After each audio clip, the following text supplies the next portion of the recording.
Trop souvent, je vois des gens chercher le remède ou la solution miracle. Cessez de chercher la solution ou encore un remède miracle à votre situation car les solutions universelles n'existent pas. La solution réside dans la compréhension des causes de vos symptômes et de vos réactions biochimiques uniques. Apprenez à découvrir le fonctionnement biochimique de votre corps avec nous. Je suis Kathleen Tremblay, naturopathe. Bienvenue dans Décryptage Santé.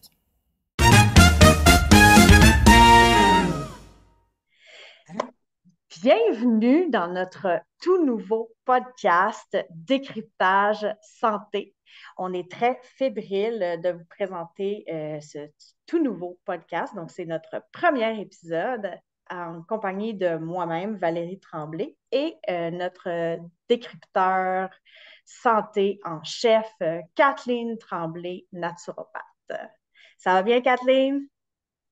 Ça va très bien, merci. Au plaisir de vous retrouver pour cette première émission de Décryptage Santé qui est venue le jour suite à notre projet à Valérie et à moi sur l'activation des mastocytes et l'intolérance à l'histamine.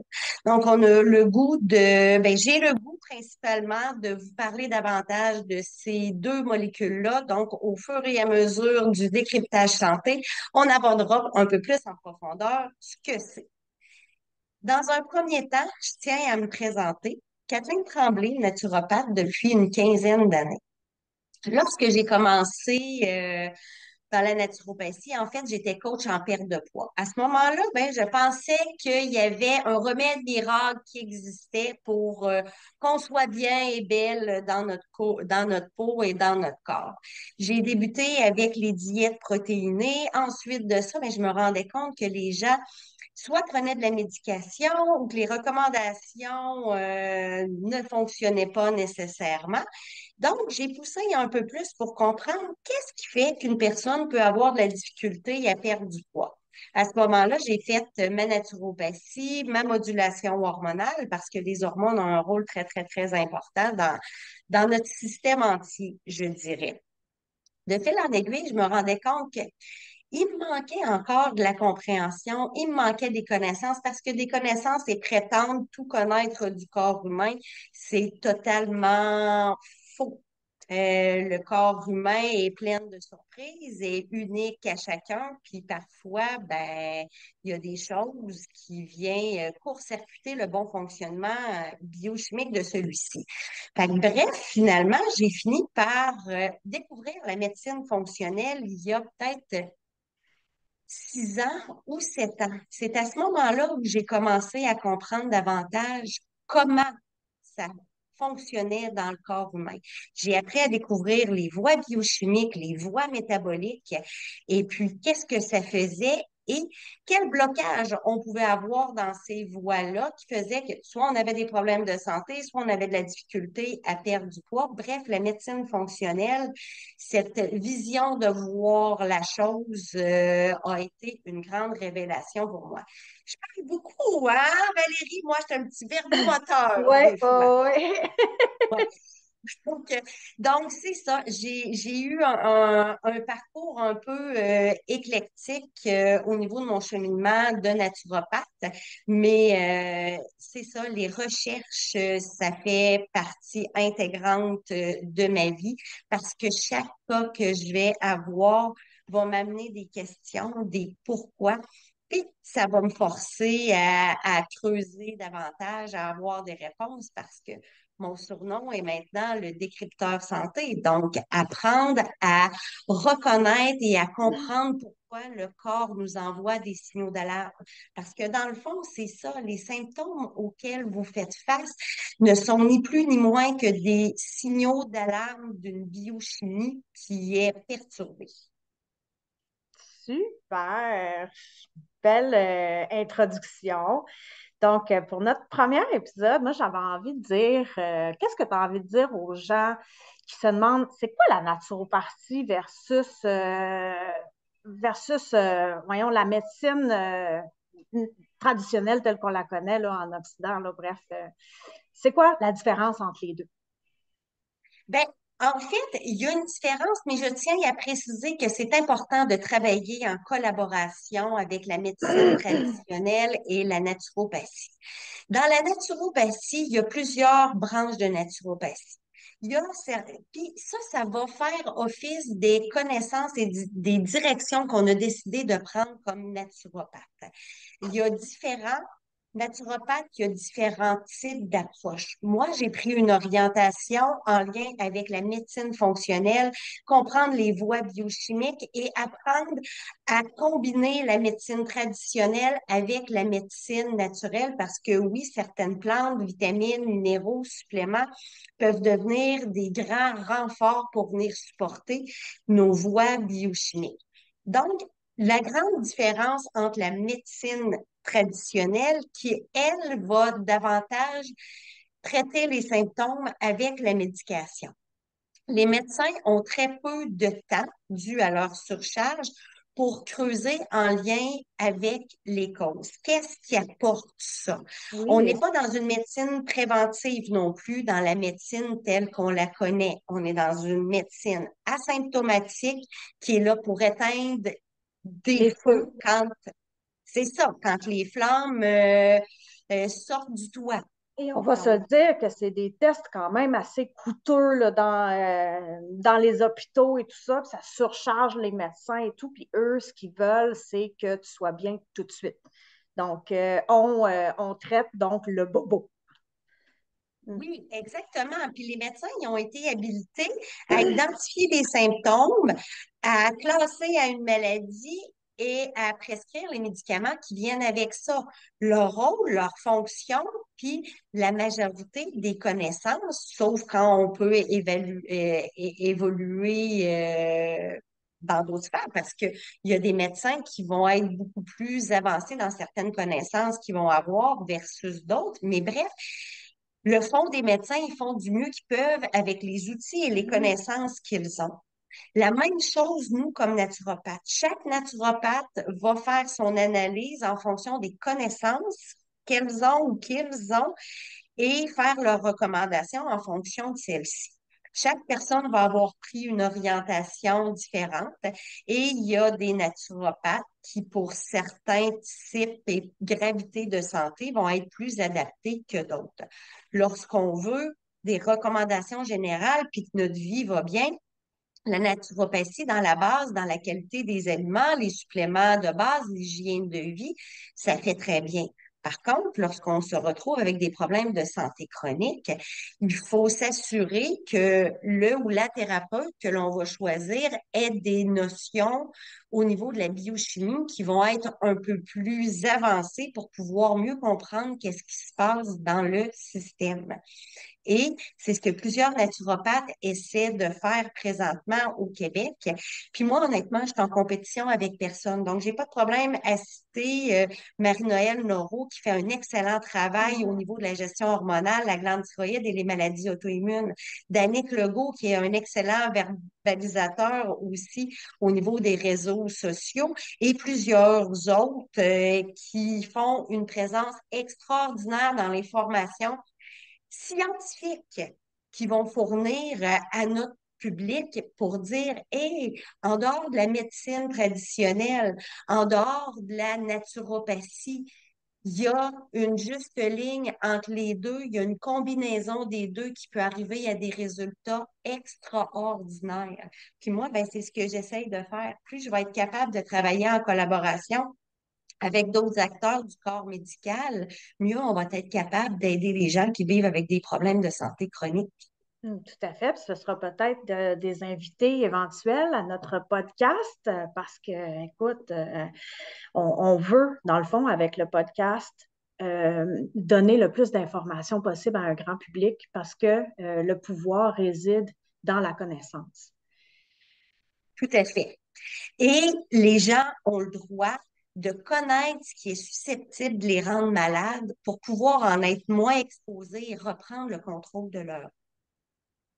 Super. Donc, Oui. Ça, Valérie, je pense que la connaissance, le pouvoir et le contrôle vont beaucoup faire partie de notre discours.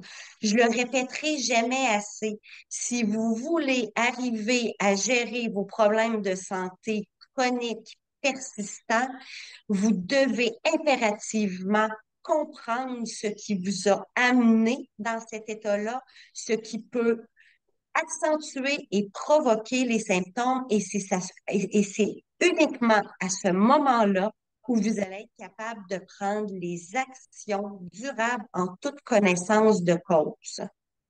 Et ça changera jamais. Observer, observer, observer, prendre conscience, faire des liens. C'est comme ça que vous allez arriver à retrouver l'équilibre ou à garder l'équilibre dans votre santé.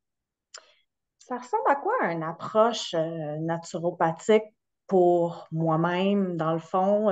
On parle d'un bien-être holistique ou global plutôt. Ça ressemble à quoi? Tu me donnes des suppléments? Tu me donnes des... Ben, Hmm. en fait, il faut regarder tous les aspects de la vie. Lorsqu'on va parler d'holistique, ça peut être un synonyme aussi de global. On va regarder l'entièreté de la personne. Vous avez des émotions, vous avez du stress, vous avez votre historique, vous avez l'historique familial également. Vous avez tout ce que vous vous êtes mis dans le bedon, que ce soit ce que vous avez bu, ce que vous avez mangé, ce que vous avez consommé comme médication ou autre drogue. Mhm. Vous êtes ce que votre mère a vécu, consommé tout au long de sa vie jusqu'à votre conception, parce qu'il faut pas oublier une chose ou apprendre une nouvelle chose aujourd'hui, c'est que notre ovule qui a servi à notre conception Ouais. était déjà dans l'embryon de notre mère lorsqu'elle grandissait dans le ventre de notre grand-mère. Donc, ça nous ramène au fait que tout ce que notre grand-mère a été exposé avant la conception de notre mère et pendant la conception de notre mère va avoir un incidence sur ce qu'on appelle la bioaccumulation. Et ça, je vais le développer au fur et à mesure des prochains podcasts. Oui. Mais cette bioaccumulation-là se transmet de génération en génération. Et là, je parle seulement de l'ovule. Je n'ai pas parlé du spermatozoïde. Donc, lorsqu'on veut penser à une santé globale, holistique, on doit reculer jusqu'à l'historique de notre grand-mère. Notre grand-mère, notre grand-père, notre père, notre mère, est-ce qu'ils ont été élevés dans des zones agricoles? Est-ce qu'ils ont été en contact avec des métaux lourds, avec des insecticides, des pesticides? Faut se souvenir que dans les années 1900, guerre mondiale et tout ça, est arrivé une plus grande ère au niveau des glyphosates, insecticides, pesticides, et on ignorait totalement les répercussions que ça allait avoir sur le système et la santé des gens. Aujourd'hui, il y a plusieurs de ces agents-là qui sont interdits. Ça a des conséquences sur des générations en générations. Donc, lorsqu'on veut faire une médecine naturelle, alternative, intégrative, on doit toujours prendre en considération toute cette historique-là, nous, en tant qu'individus, en tant que famille, et tout ce à quoi on a été exposés nous-mêmes depuis notre naissance. J'ai parlé des produits chimiques toxiques, mais je n'ai pas mentionné les bactéries, les virus, les champignons, Mhm. les levures, les moisissures. Ouais. Ce sont tous des agents pathogènes ou des agents toxiques, toxines auxquels nous avons été et nous serons exposés tout au long de notre vie. Donc, si on veut avoir une médecine globale, ben, on Mhm. doit mettre ces points-là en priorité et c'est ce qui va faire que notre bioaccumulation ne débordera pas et n'amènera pas d'activation de mastocytes ou d'excès d'histamine. Parce que c'est les Non. sujets principaux qu'on va discuter prochainement. Oui, mais dans le fond, de ce que je comprends, c'est que la naturopathie, c'est pas seulement de prendre des suppléments parce qu'on mange pas assez de ci, qu'on mange pas assez de ça. C'est en fait notre corps et son historique, la façon dont il a appris à se défendre ou à accumuler certaines toxines ou peu importe, et ce qui fait qu'on est plus réactif ou moins réactif à tout notre environnement. Et chaque personne est unique dans le fond. Donc, c'est vraiment Exactement. ça, c'est d'apprendre notre corps, comment il fonctionne, pourquoi, tu sais, sans rentrer trop dans le pourquoi il est comme ça des générations en arrière, au moins comprendre son fonctionnement. Ah, ben lui, il a tendance à accumuler ou il a tendance à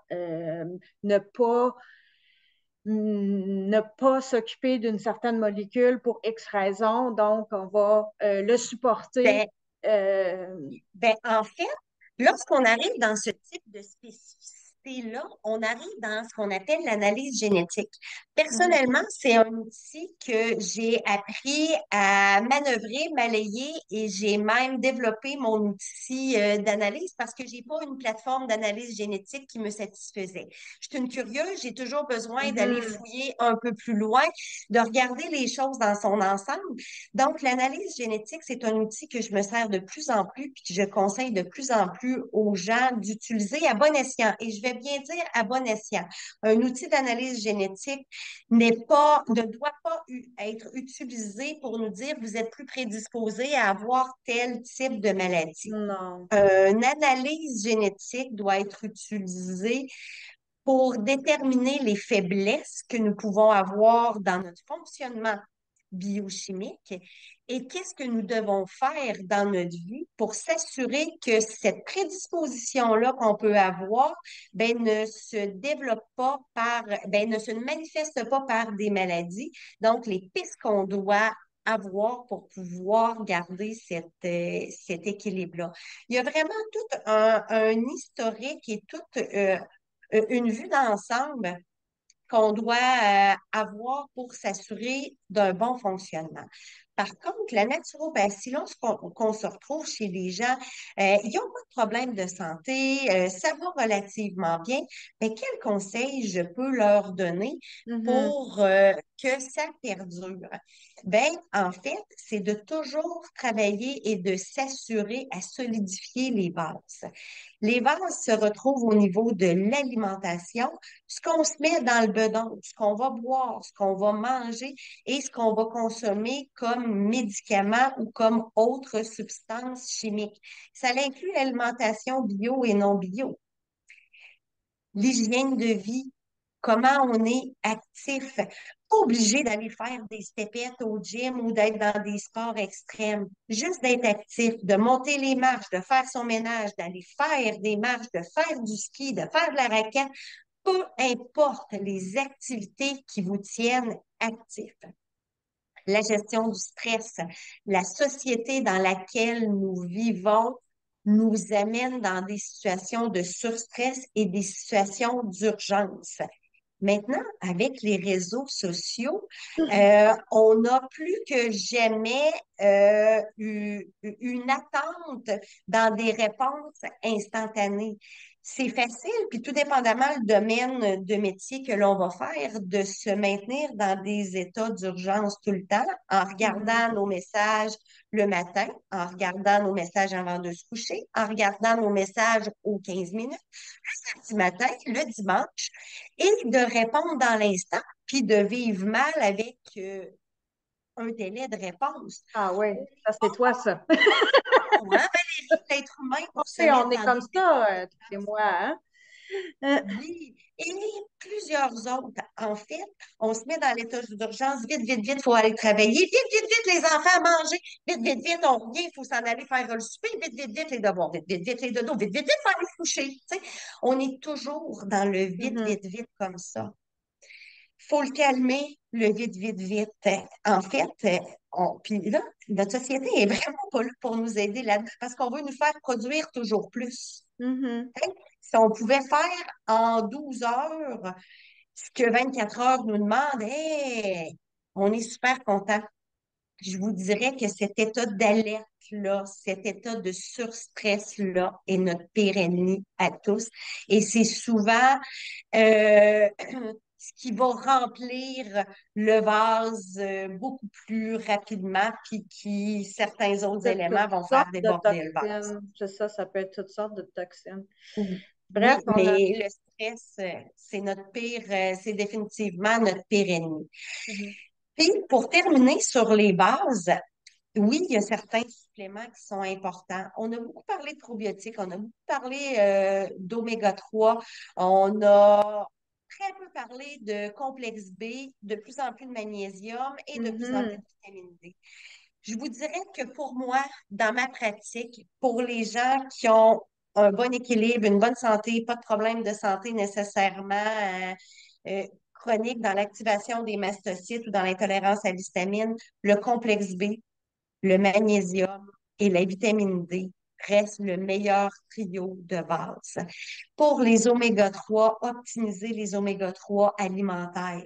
Pour les probiotiques, ayez une belle variété au niveau de l'alimentation et si vous pouvez tolérer les aliments lactofermentés, le kéfir, le kombucha, ça va être des excellents peuplants pour votre intestin. Donc, au niveau des suppléments, il n'y a pas de mode à avoir ou quoi que ce soit. C'est les bases qu'on doit avoir tout Mhm. simplement. Puis, travailler l'alimentation et la gestion du stress, c'est les meilleurs conseils que je peux donner au niveau à mes clients. Super. Ben, on a fait un très beau topo de qu'est-ce que ça peut apporter la naturopathie et la santé, la gestion de la santé globale. En fait, on a même touché un petit peu des outils qu'on utilise et du pourquoi, comment. Donc, tout ça, on pourra développer davantage dans d'autres épisodes de podcast. Donc, j'espère que vous avez tout le monde aimé ça. Puis, on va poursuivre avec d'autres épisodes prochainement. On n'a pas encore établi si ça allait être de façon hebdomadaire ou bimensuelle, euh, mais on vous invite à nous suivre dans Décryptage Santé. Également, on va mettre en place une infolettre. Vous pourrez vous abonner également. Donc, petit mot de la fin, Kathleen.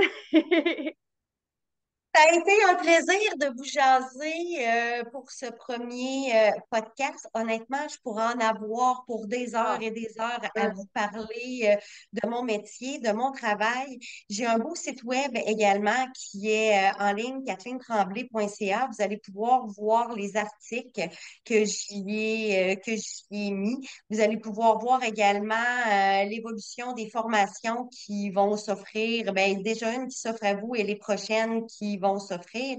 Et il va me faire plaisir de vous accompagner à comprendre les signaux que vos symptômes vous envoient, les causes qui en sont liées, bref, d'être votre décrypteur santé. Alors, au plaisir de vous retrouver dans notre prochain épisode. ciao!